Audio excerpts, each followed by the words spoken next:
Surrender doesn't mean being complacent and unresponsive, but it means that you can't control the outcome and you don't need to know the outcome in order to take a step forward. You still have to propel forward. You still have to be in motion, but I don't know the end of the story.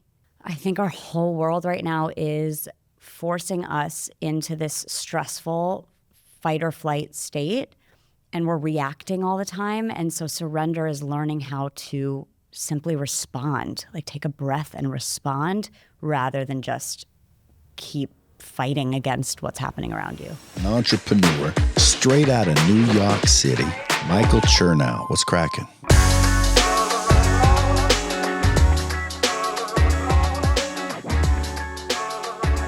So Alex Silver-Fagan, life is lifing. Life is lifing. Life has been. You and I have known each other probably for, I would say, 10, 11 years. Mm-hmm. Yeah. We kind of connected through the world of fitness and wellness, and you've always been this like shining star of, you're a bright light.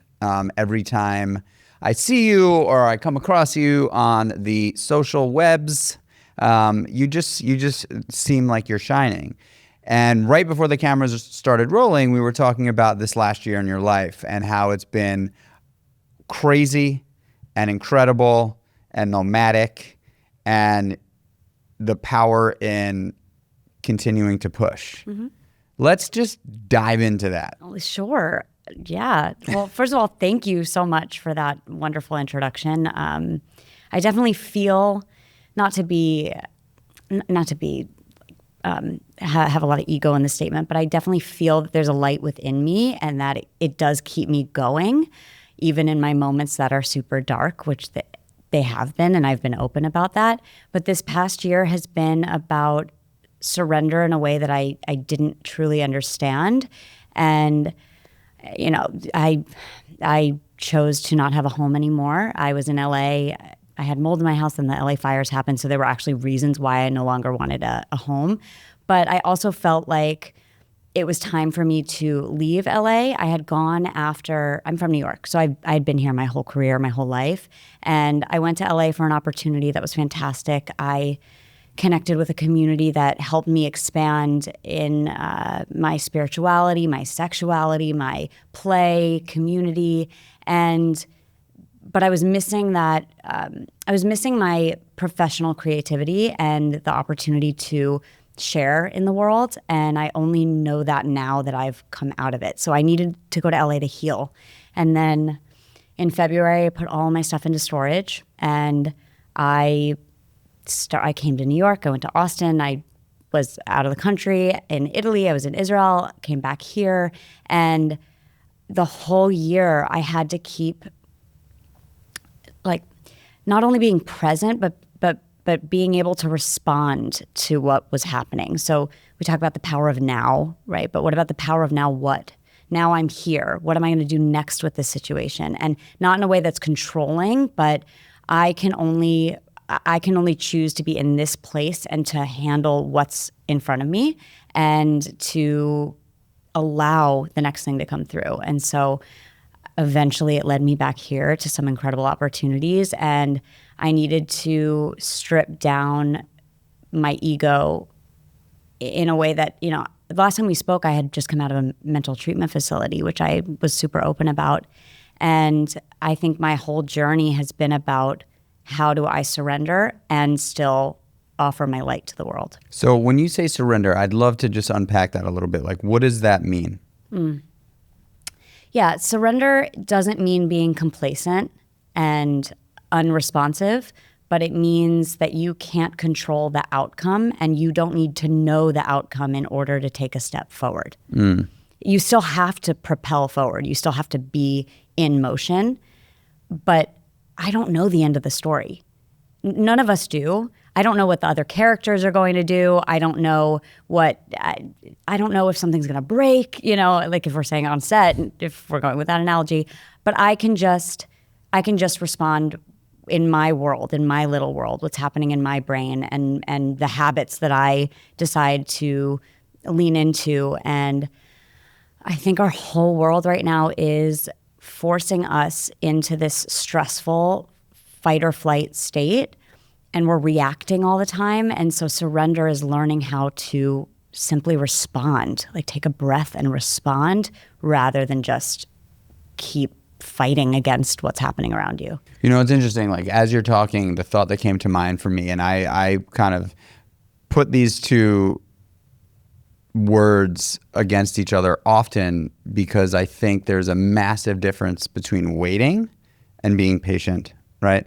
Being patient is not a stagnant action. Being patient is an action, whereas waiting is more of a state. Mm-hmm. Being patient, in my opinion, is actively pursuing progress, but not putting expectations on everything around you, right? And so what you're saying is like, you just got real comfortable with patience. Yes. And or at least that's the way I received it, right? You got real comfortable with patience, and you were not like creating these unrealistic / stressful, anxiety-provoking expectations on every step you took in your life. Right. I also learned how to be productive and not to push for things, not to bang down doors, but instead to knock, be patient, and if it doesn't open, okay, there's another one. But I have to keep checking out the other doors. You have to keep knocking. Yeah, exactly. You texted me something earlier that I think I would love to talk about because it's also become very, very sort of prominent / profound in my life in a significant way. But you said you've been living in faith over fear in the last year. Mm-hmm. Faith. Yeah. What does that mean to you? I love the word God. I think some people are afraid of it. I don't necessarily see this white guy with a beard, but I do love the energy of something bigger than me that is in dance with, or I'm dancing with the story. And faith is, you know, your ability to take responsibility for the things that are coming into your life, but also recognizing that they're a gift to help you grow. So something happens and I can't just blame God or the universe and be a victim in my story. I can take responsibility for that experience, but I also have to recognize that it didn't come. I believe it comes from something else. I believe that there's a greater timeline. I do believe in fate, that we're going to get where we are going, regardless of how we get there or the amount of time it takes to get there. I think that you can play with that timeline, but you're going to get to the destination, and that, for me, is faith. And this whole year, I've really reconnected with my Judaism, my particularly and more specifically Kabbalah in a spiritual sense, because I've always been connected to yoga. And to me, that was blending these two worlds, and also a vocabulary that everybody can relate to. You don't have to be Jewish in order to relate to it. And so I've been praying rather than just meditating, like actively being in conversation with myself and what's happening around me. You know, I'm so happy that you said prayer and not just meditation. So the way, because I have been doing both for a long time, and the way I kind of think about those two things is prayer is talking and asking, and meditation is listening, right? And, you know, I was watching this one guy on that TV show Alone. I was watching Alone, and this guy, one of the characters on Alone, said, you know, it's not that God speaks louder when I'm alone in a place like this. It's just that I'm listening far more, right? And I think that comes seasonally in life for most people. You know, if you're open to that peace, you know, and someone very close to me said to me, you know, Mike, in your prayers, because I've been praying since I've been sober. I've been praying every single day. I was told to do it. I didn't question it.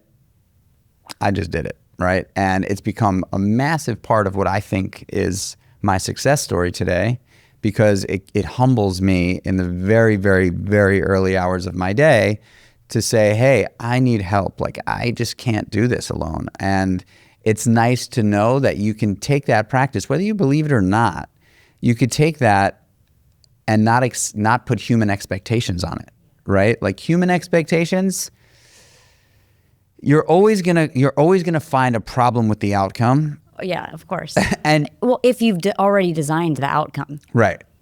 If you haven't, then there's not a problem. Totally. And that's what I think the beauty of faith is. And that's what it's been for me, right? It's this idea that like I can take action in faith, whether that's prayer, whether that's meditation, whether that's, like David Guillaume, I'm sure He's a friend of mine in LA. Okay. So I learned Kabbalah from him. Yep. I mean, when I hang with him, he's like, so how often, are you talking out loud to God? And I'm like, probably not as often as I should.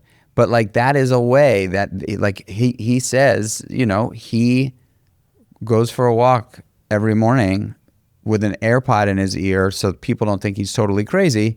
And he has a full-on conversation with God, right? Where he's talking out loud to God. It's real. He's speaking and listening at the same time. What actions or habits have you placed in your life over the last year that you feel have been gripping you in a powerful way? Well, praying, as we were just saying, but I think even praying where I get to slow down my own thoughts and work through what I'm thinking out loud. When you're thinking, all of these ideas keep meshing together, but if I'm actually journaling or verbalizing what I'm thinking, I have a chance to really understand and slow down. And honestly, the biggest habit that's similar to this is that I don't walk with AirPods and listen to music anymore, and I don't have my phone out and look down and try to multitask when I'm in motion.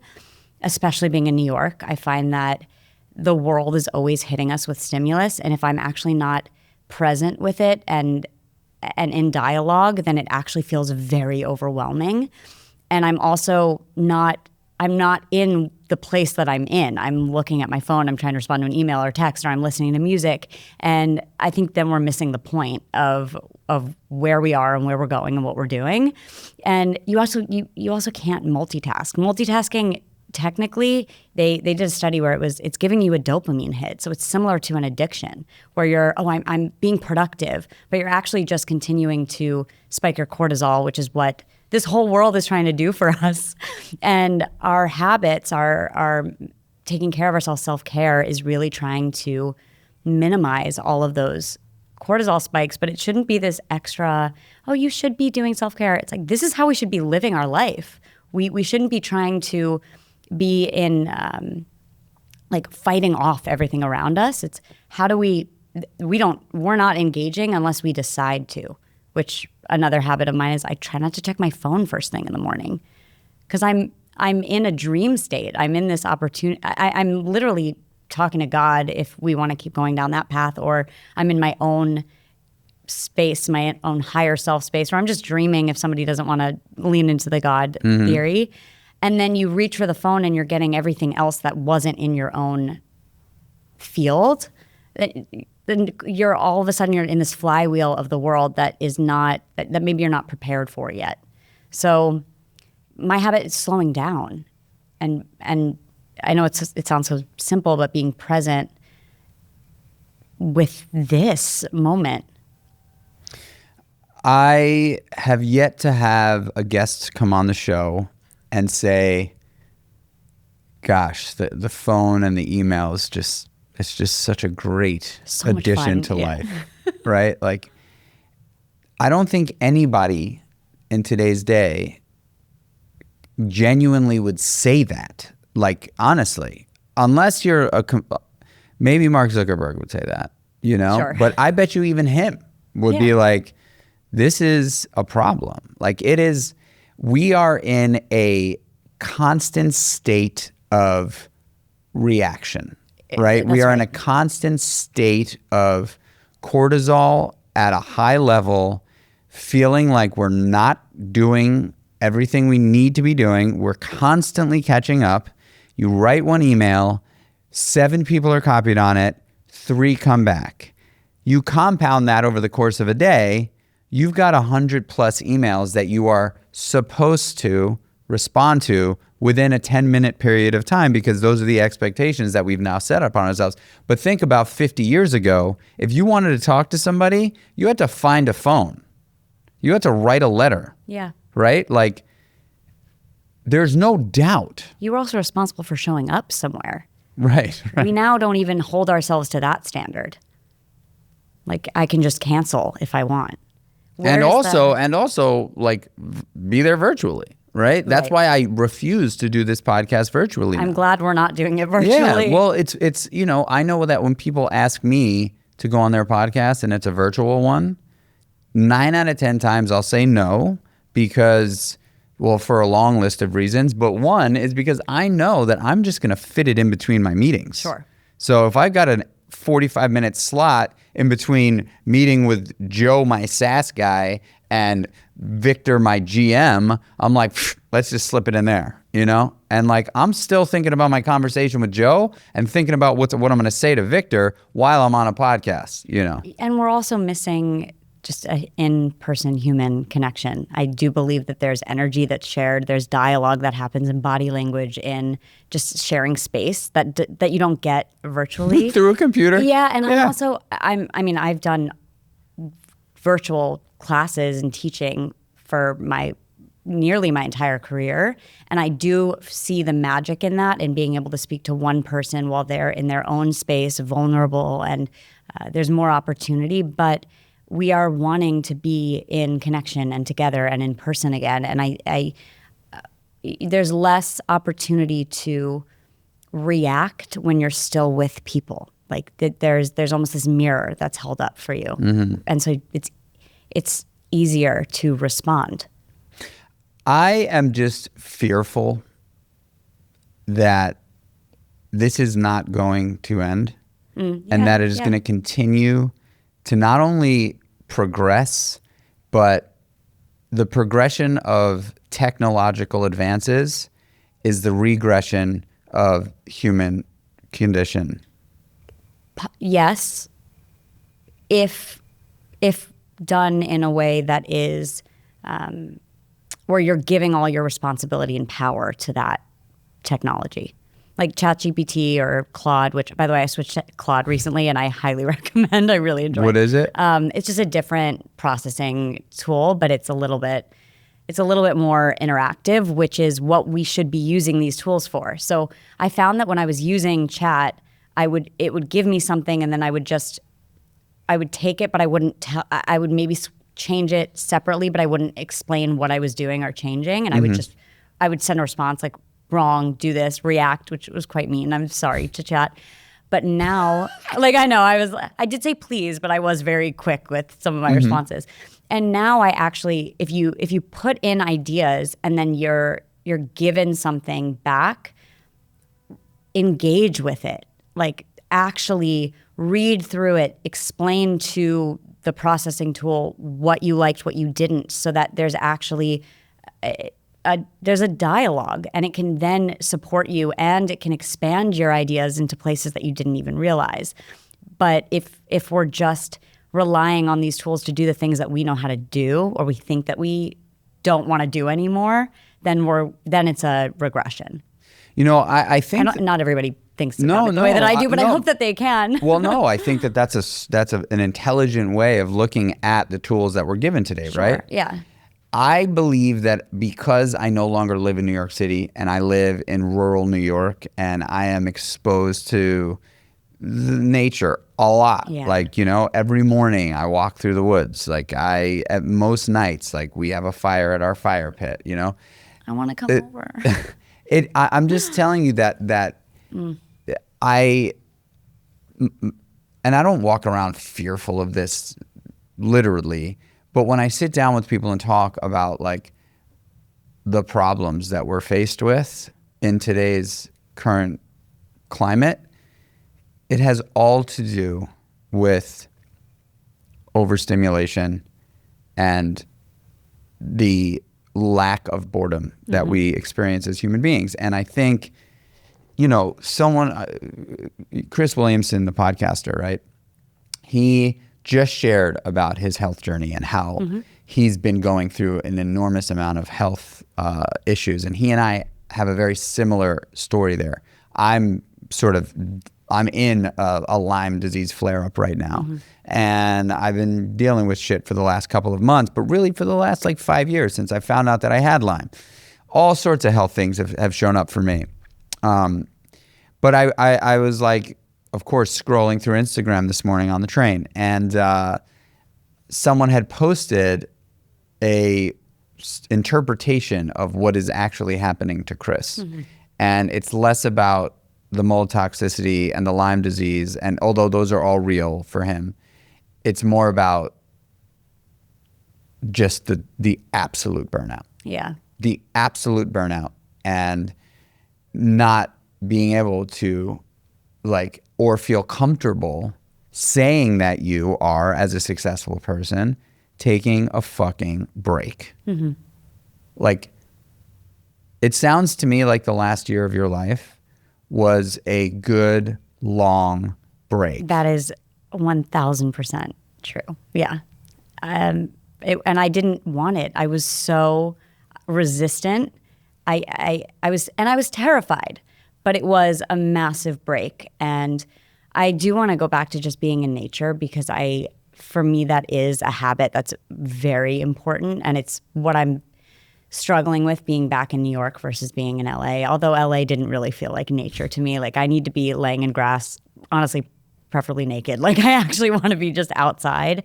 So I try to, first thing in the morning, just get sunlight. But we are missing out of the rhythms of being in nature. And this year, because I honestly wasn't working that much, not because I wanted to work, but I was kind of banging on doors that I didn't need to be opening. And when I just stopped and took a breath, I also got a little bit deeper into my plant medicine journey this year. Things started coming my way, but only because I took the break. And I wasn't afraid that this was going to be my life forever. I know that it's not, because I've felt and I've tasted something else in my life. So I know that there's more coming, but I was very... Honestly, it took like just the past few months. Like the beginning of this year, I wasn't really into it, but I've surrendered, like what we were saying before, and I now have an opportunity to create with a new studio. I just filmed a new program, and these things came to me in a place of softness, which is my whole life, and my whole mission is about teaching women how to balance their strength and their softness and their receptivity and their ability to create. And I have lived my whole life in this strong identity. And when I let go and soften, it's when there's space for things to come my way. And I even like to, with fitness, there is, when we met, it was this, we were in like the boom of like workouts that need to leave you dead on the floor, and you need to be like, we were obsessed with feeling in pain and so drained. And I think it was because life was draining us, and we wanted to feel like we had a little bit of control in that experience. And now there's this boom of downregulation and meditation and slowing down and softening. And I hope that it is going to reflect, or it's going to allow people to start doing that in other places of their life. And I also took a big break with my fitness this year, and I've felt healthier than ever before. I've been nourishing my body, slowing down, breathing, and it's the break. The break is productive. We feel like rest is laziness, and it's really not. And I don't know why we have to add it into the program. It's just, it should be the program. Like it is. It's not optional. I have such identification here.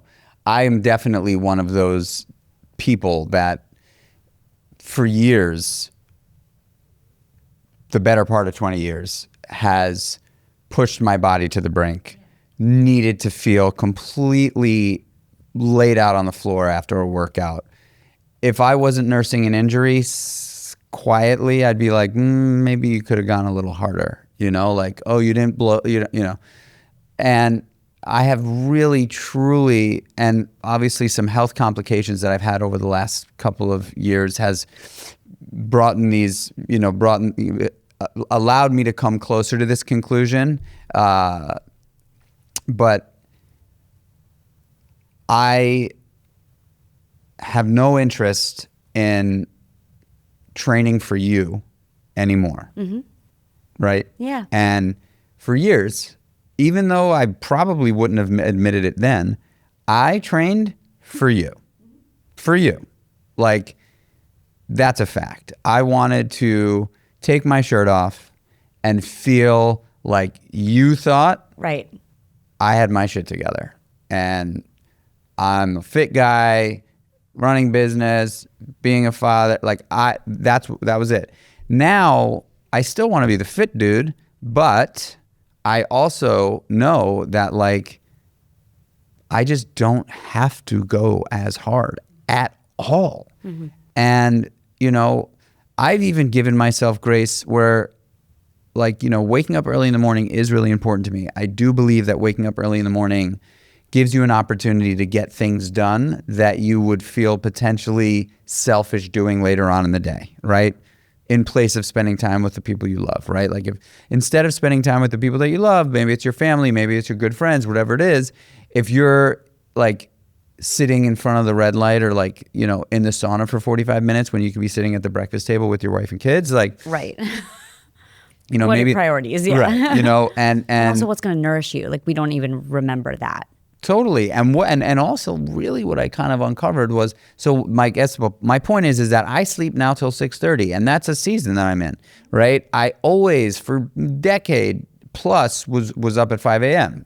Always up at 5 a.m. no matter what time I went to bed.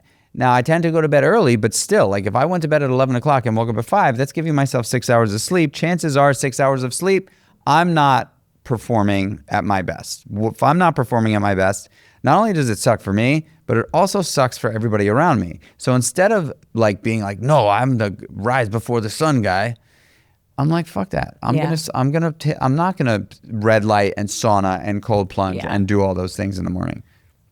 I am in a moment of my life where it's not gonna last, but I don't have to set an alarm in the morning. I just don't have anywhere to be early on, which is not true for everybody. I know that, and this is such a privilege. And I used to be the 5 a.m. girl, 7, like, let's just see where my body needs to wake up, where I also don't need to reach for a phone first thing also. And I really relate to your health journey. I lost my period after years of overtraining and also looking really good, but not feeling good at all, not feeling like a woman. And I started my journey in fitness as a bikini competitor, and that really snowballed into some eating challenges, which I think we discussed the first time I was on your podcast, where I was afraid of food rather than nourishing my body. And I've completely reset the way that I handle my body, my movement, because I'm in a place where I want to feel healthy. And I also want to recognize that I am a woman. My body works very differently than your body does. And we, as women, need to start understanding that. Like the whole fasting thing for women, sure, I'm never going to tell you what feels good in your body, but there's specific research that shows that women intermittent fasting, waiting to eat until lunch is just ridiculous. And the reason that you feel energetic is just because you're spiking your cortisol and your body feels like it's in a stressful state. And I care more about, am I bleeding as a woman? Am I sleeping well? Right? Like, if I can sleep to 7 and wake up feeling refreshed, epic. If I had to set an alarm at 5 but I still woke up and I felt great, then something is working. But for people who are constantly exhausted, their bodies aren't working the way that they should, and they're doing what we think we need to do to, I'm really speaking for women here, to look smaller or to, not like eat as little as possible. Your body needs to feel safe. And then also emotionally, like, you need to feel safe in your life. And in fitness, we do have a chance to shake that up and give ourselves this like safe container to feel uncomfortable. But again, are you doing it for you, or are you doing it because you think that you should? And I'm really loving this power of now what I've been like playing with it for a while, and I like that. The power of now what? Like now what? Like are you doing it because you feel that you should, or because you really need to, or want to, or are you taking a break out of laziness, or you're taking a break because you're actually listening? So you can't just be present. You have to then respond to what's happening in that present moment.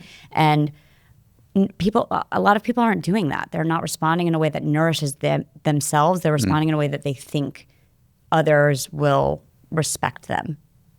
You know, I want to make clear in this conversation, because I think it's important to say that fitness 100% saved and saves my life, right? Like, you know, back 1,000 years ago, we were all working outside all the time, right? Typically, like, men were hunting, women were gathering, and like we were outside, moving our bodies, bending over, planting shit, hunting shit, climbing things, carrying back things, moving heavy things around. Like, there was no machines. So that's what we were designed to do, right? We were designed to inherently be moving beings, right? And now it has to be an intentional practice, right? You can't just, like, if you just conform to the current day system, you will sleep, get out of bed, brush your teeth, take a piss, get in your car, drive to some office, walk from your car to the desk, sit at the desk for 8 hours, get up off the desk, walk to the car, drive home, walk back to the dinner table, sit on the couch. Yeah. Right? Like, that's the movement that I'm like fidgeting. Yeah, I like me have too. such hard time sitting. But like, Yeah. if you just conform to that system, that's the system that they want us to do. And that system puts us in a sick place, right? For the way we were designed. Yeah. You know, we're not designed for that. So you have to, if you want to be healthy and feel good, because ultimately, you know, like, you think about a piece of art, right? Art is designed typically for people to explore and look at and, you know, indulge in, right? Like, a piece of art sitting in, you know, the corner of a room collecting dust somewhere doesn't get the full expression, right? It's a one-way street. It's the artist's thing, and no one else gets to experience it. So it's a failed venture, right? We're pieces of art. We need to be out and doing the things that we were designed to do, which is typically move and connect with others. Our society has now, like, the way it's going has said, no, you don't need to move. And by the way, you also don't need to connect with others, because you can do everything from the seat of your couch. And I believe in my core that is our problem. And so, you know, I think hearing you share about just, you know, moving around is now classified nomadic, right? Right. Like exploring and going from place to place. Like, oh my God, she's a nomad. And it's actually like, no, she's exploring. She's like doing life. Yeah, I mean, I have a privilege of doing that right now, because I don't have responsibilities that I don't have children. I don't need to stay in one place at this moment. I do believe in being grounded. Like, I've been taking a month in one place now. I'm actually going to be in New York full time again, but being grounded is really important. So you do have a foundation and structure. But I agree with you. We do need to give ourselves the freedom to move as we were designed to, and explore and see the world and play and connect with others outside of our phone. And I know that some people, the majority of people, don't have the privilege of also moving throughout the day. I really dislike the idea of waking up, doing a 60-minute workout, and then sitting for the rest of the day.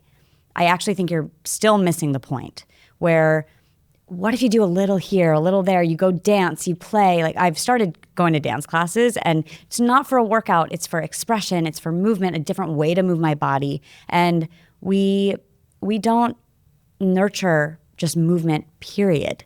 Like it doesn't have to be a workout. But you're right, it has to be intentional. The fact that it has to be intentional, I think, is what's making me sad. All of the things that we're talking about, habits, taking care of yourself, these are things that we now have to be intentional to add into our life, because life is taking us out of what it means to actually be human.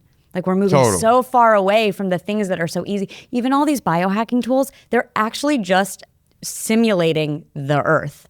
Like red light is the sun. Those PEMF mats, it's literally just laying in the grass.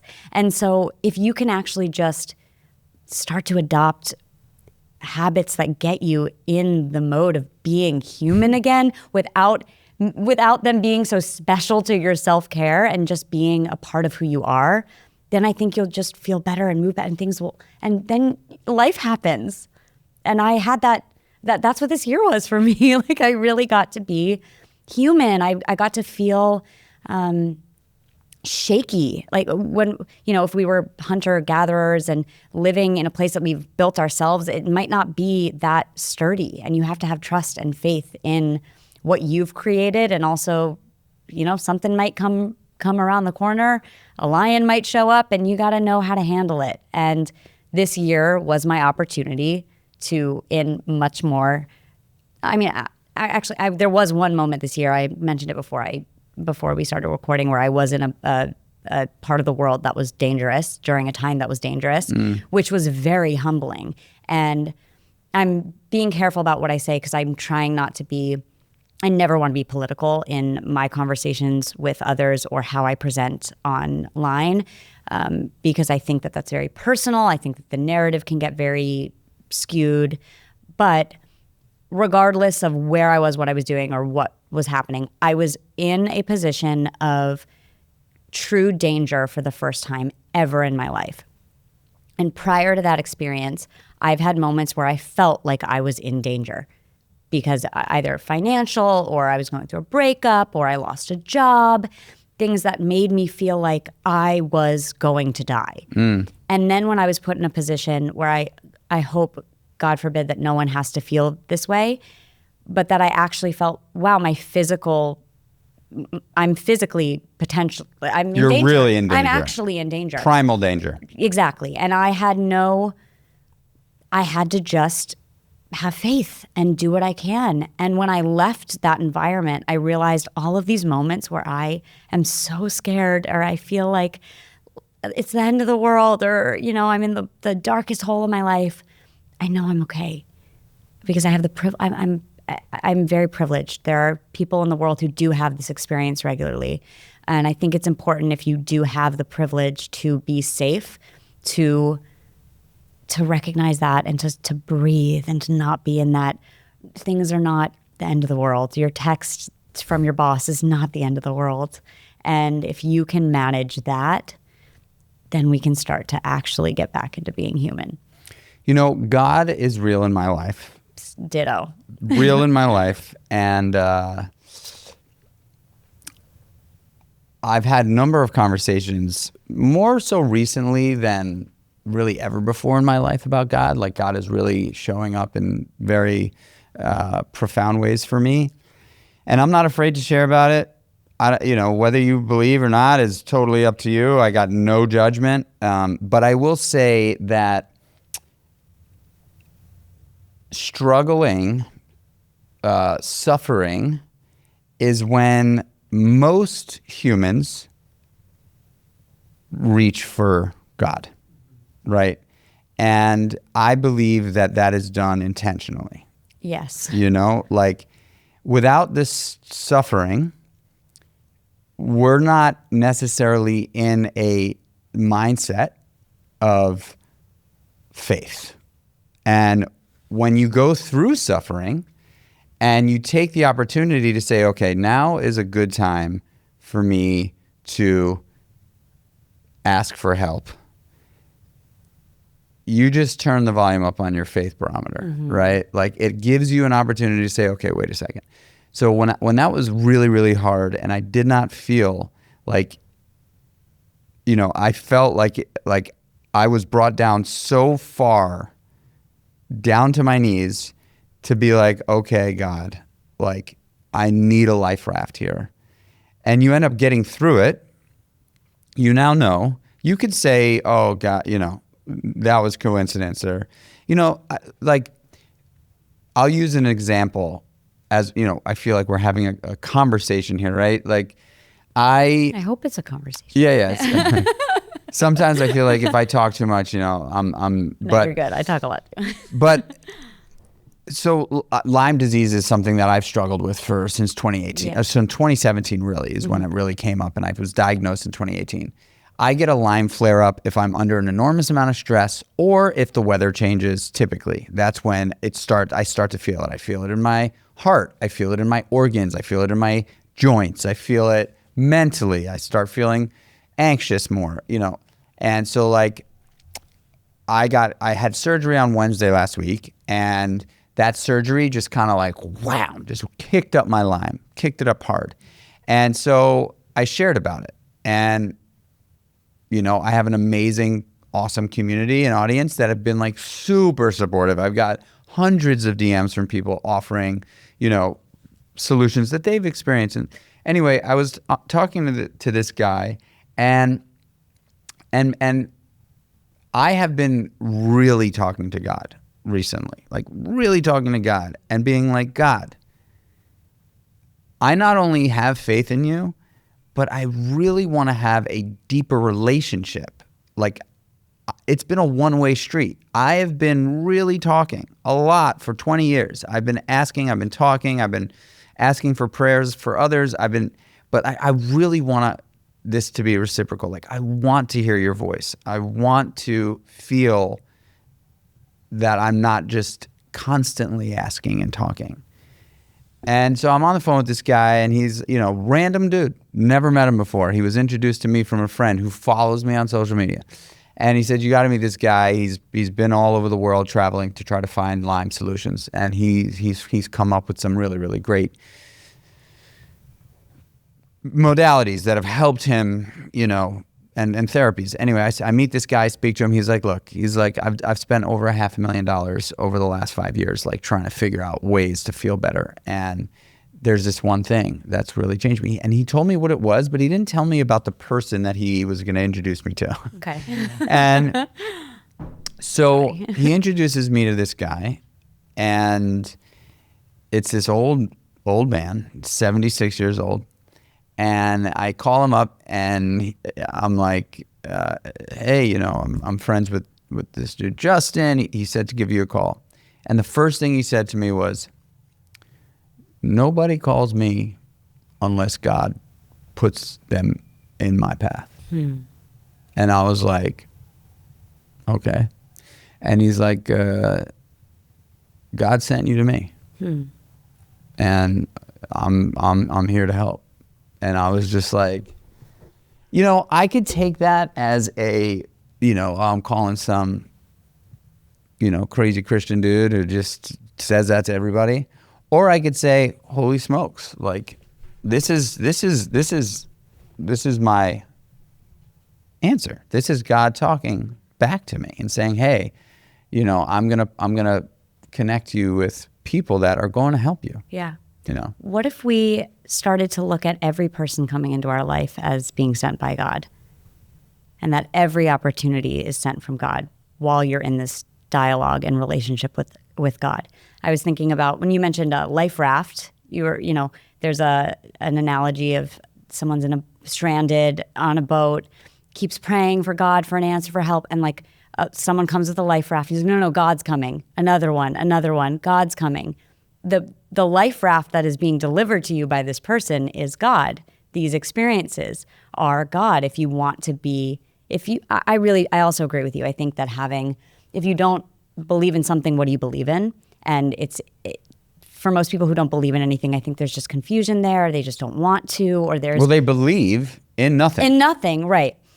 So you might as well believe in something, right? Isn't it like you genuinely believe in nothing, and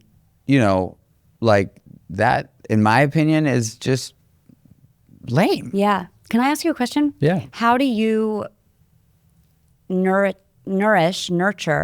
your relationship with God? Because you said not just believing in and not just talking to, but an actual relationship with God.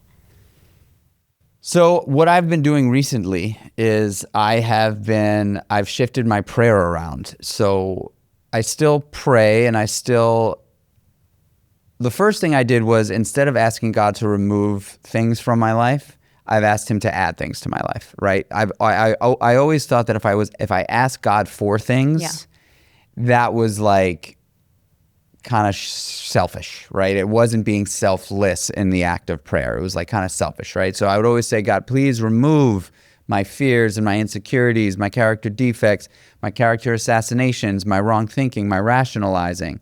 Please allow me to be more of service. And those are the things that I would say in my prayer. Now, I will still ask for God to remove some things, but I also say, God, please bring positivity, optimism, courage, kindness, commitment, presence into my life every morning. And then I say my prayer, and then I just sit in prayer position quiet for about 15, 20 breaths. And now I'm giving the space to receive, right? And that's been a pretty monumental shift. Also, what I've done is, I've had so many of these, like, is it odd or is it God experiences in my life, right? Where it's like, that is so strange that just happened right now. Move on. Now I'm like, okay, I'm going to like really embrace this. This thing happened. I could chalk it up as, I'm human. These things coincidentally happen. Now I'm like, okay, I've been asking for guidance. I've been asking for direction. I've been asking for courage. I've been asking for presence. And when those things happen now, I feel like God's given me a little wink. Mm-hmm. And that has been really refreshing, because I think it's crazy to believe that, 3 billion people on the planet genuinely believe in Jesus Christ as the Savior, right? Billions of people believe that, right? Now, I'm not saying you have to be a Christian. I'm not saying like any religion you are or not, to think that there is nothing outside of flesh and blood, in my opinion, is just being short-sighted, right? Like, if you look up in the sky at night, and I do this a lot with my kids, and some nights we'll see a weird light cross through the sky. Yeah. I've 100% seen UFOs. 1,000%. Yeah, so I could say to myself, oh, that was like a fast plane or a shooting star or like whatever it is, a comet. But I'm also like, is it crazy for me to be able to look up at this massive expanse, no end to it? It's infinite. Yeah. No one's ever hit the wall on it. Right. It's just infinite. To think that we are the only things that live in this massive expanse of space. Yeah. So like, I really do, and also spirits, right? Yeah. Like, how many people do you know have some experience with a spirit? Absolutely. Isn't it ridiculous for us to be like, no, it's not real? Yes, I think it's honestly just fear of understanding something else, or like breaking your own conditioning. And everyone's obsessed with the telepathy tapes, right? And I look at that. It's not that they're seeing something that we can't. They have something that we don't, so it takes the veil down. And we all have the opportunity to take the veil down and be able to communicate with other things and spirits and pray and ask for things. And if we take that, our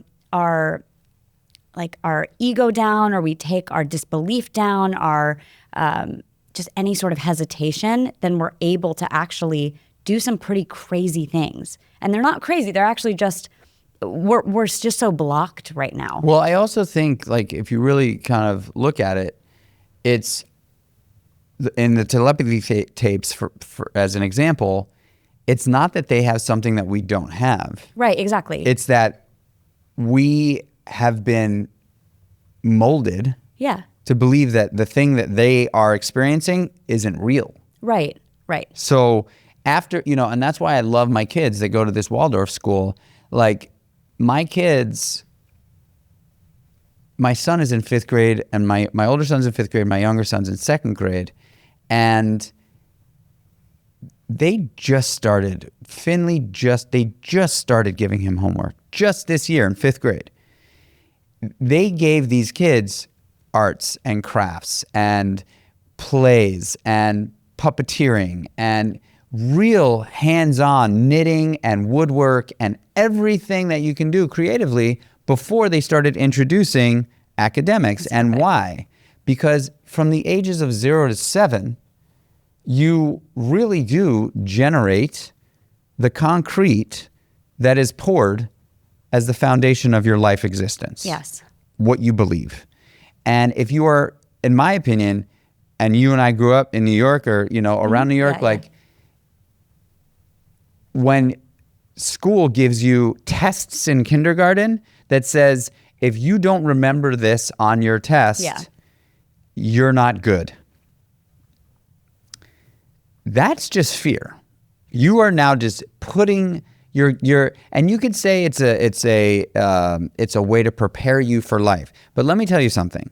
You scare the shit out of a 1st grader, that kid is not going to develop a great relationship with learning. Right. Unless, and everybody's different, but unless that kid is deeply passionate about learning. Right. And also the way that your children are being educated allows them to express.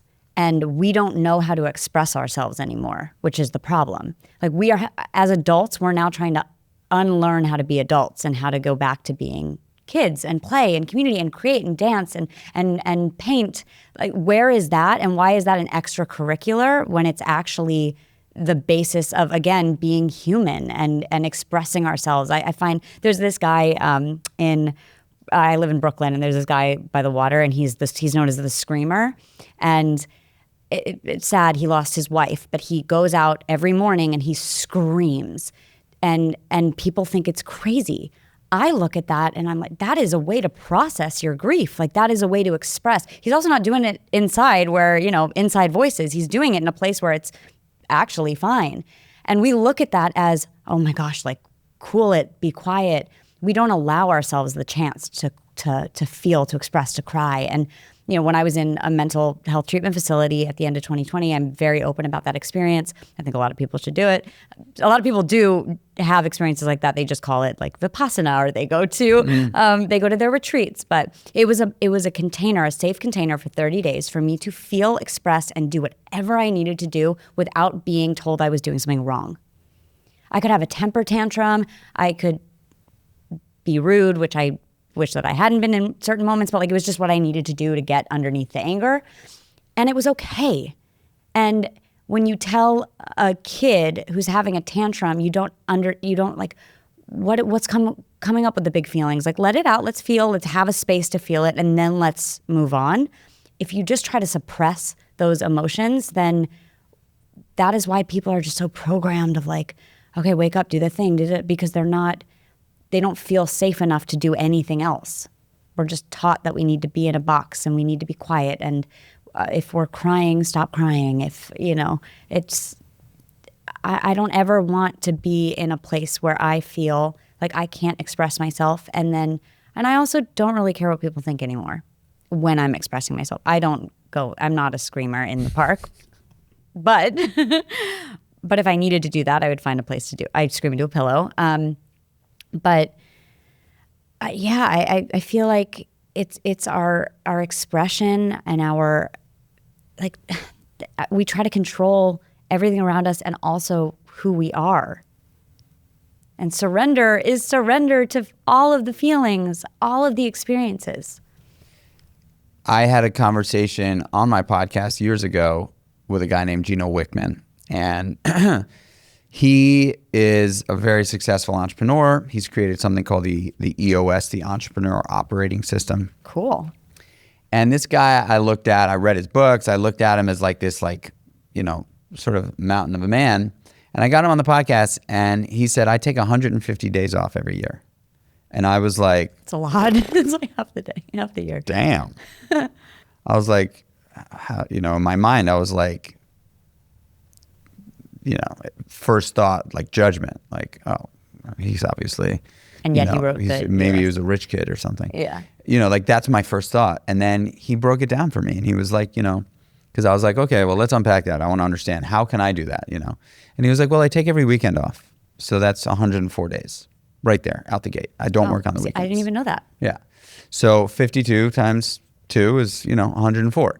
And then he said, I take 2 10-day vacations a year with my family, and I take the whole month of August off. So works out to roughly 150 days a year. That's crazy that my first reaction was, oh my God, That's like half the year. right. When that's actually just, wow, okay. Yeah, but I'm just noticing my bias, like what I've been programmed.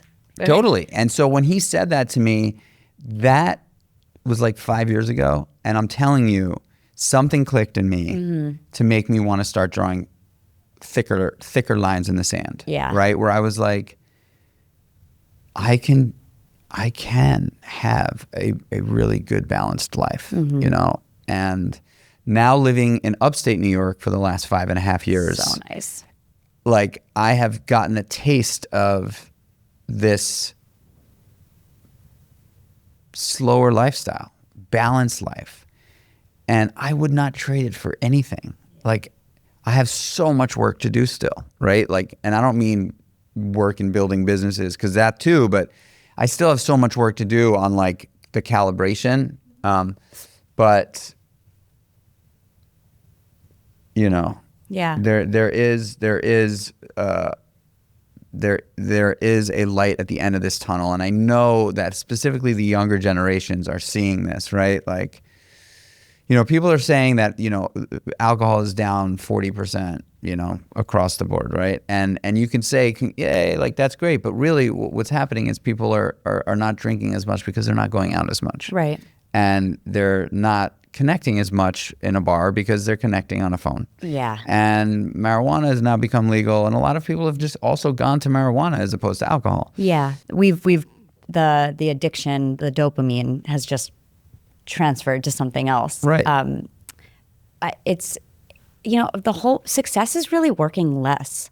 I think so. Success is living more, and we feel. I'm even just recognizing my own bias when you said his 150 days off, and like that is just the bare minimum of what we should be taking off.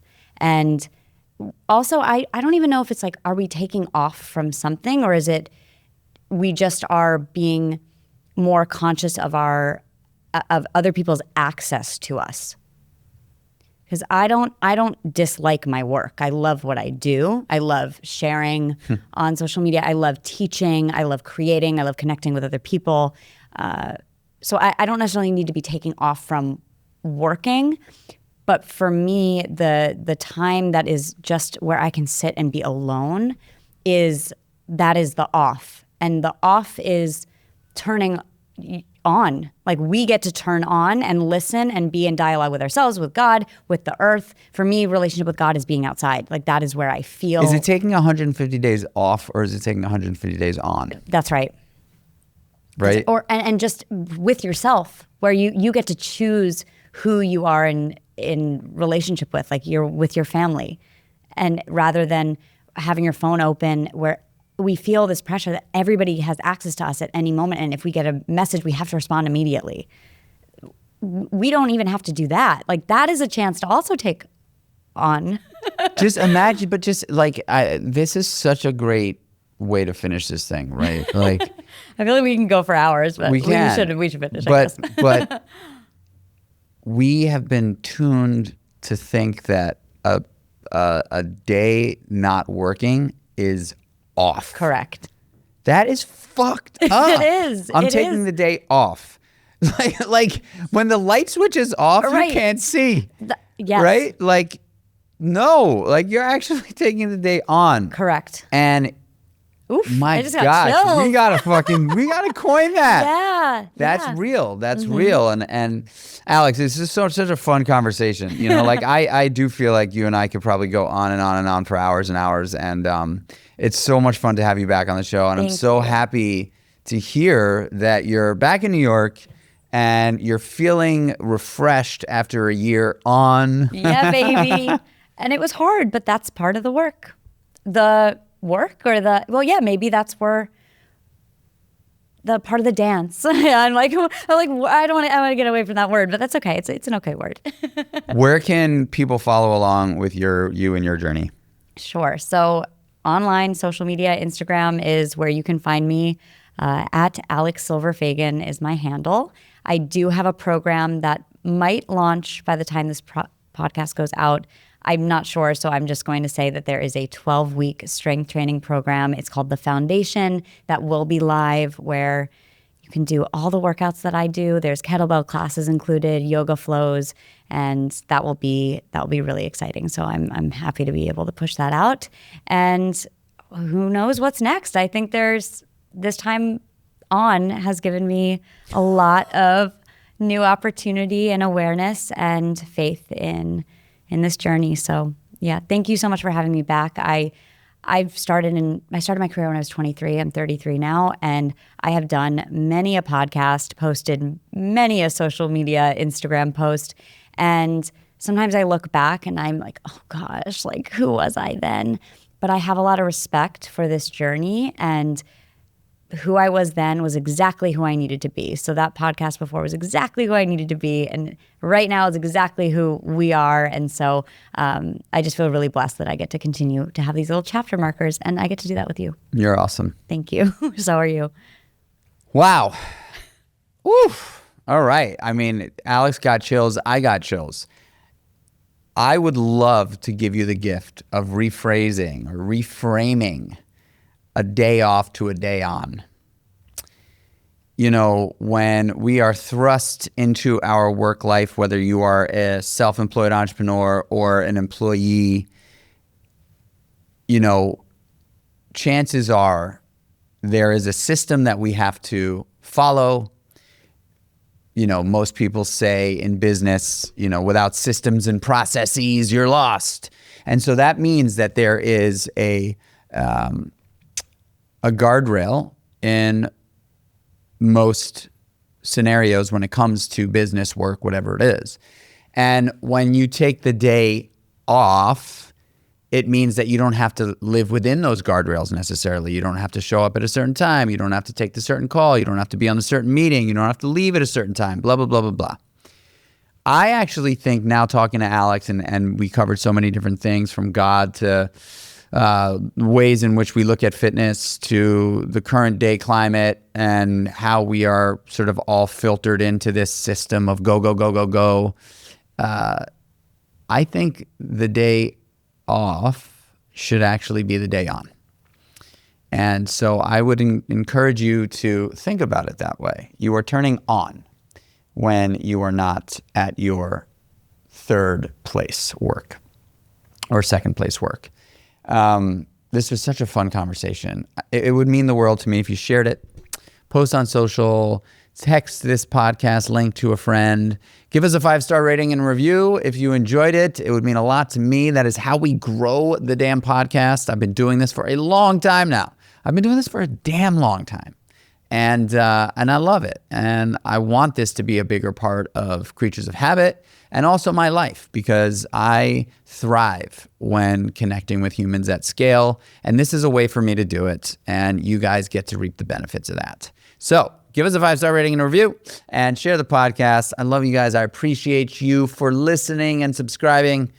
Until the next one, peace.